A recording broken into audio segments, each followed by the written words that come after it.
In today's video, I'm going to teach you how to wrap text around a circle path with spline wrap. By the end, you'll have clean, readable text perfectly following a circular path, and you'll know exactly which settings to tweak if something doesn't line up right. Let's start by creating a text object. Add a new text object and type in the words you want to display. Adjust the size to suit your scene so it's easy to read once it wraps. This is a great moment to pick a font with clear shapes and to tighten or loosen tracking so the letters don't collide when they curve. If your software offers alignment options, center alignment often gives the most balanced result on a circular path. Next, create the path your text will follow. Add a spline object, such as a circle.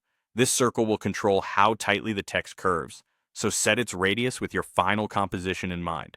Larger radii create a gentle bend. Smaller radii create a tighter wrap.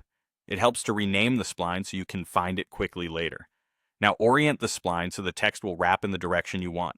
Select the circle and open its coordinates tab. Rotate it to face the correct way for your scene. For example, setting pitch to 90 degrees turns it into a vertical circle, which is perfect if you want the text to stand upright and travel around like a badge or seal. Depending on your setup, you may need to adjust heading or bank instead. The goal is simply to make the circle face the camera or the object you're showcasing. With the path ready, add the spline wrap deformer. You'll find it in the deformers menu, often near the bend tool. Select your text object first, then hold Shift while adding spline wrap so it's automatically created as a child of the text. This ensures the deformer affects the text immediately. In the spline wrap settings, assign your circle spline to the spline field so the text knows which path to follow.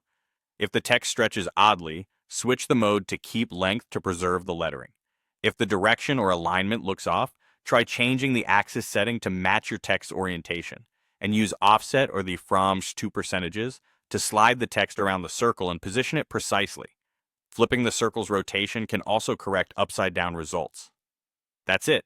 Create your text, build a circle path, rotate it into place, and apply spline wrap as a child of the text with the circle assigned. Adjust radius, axis, and offset until it looks perfect.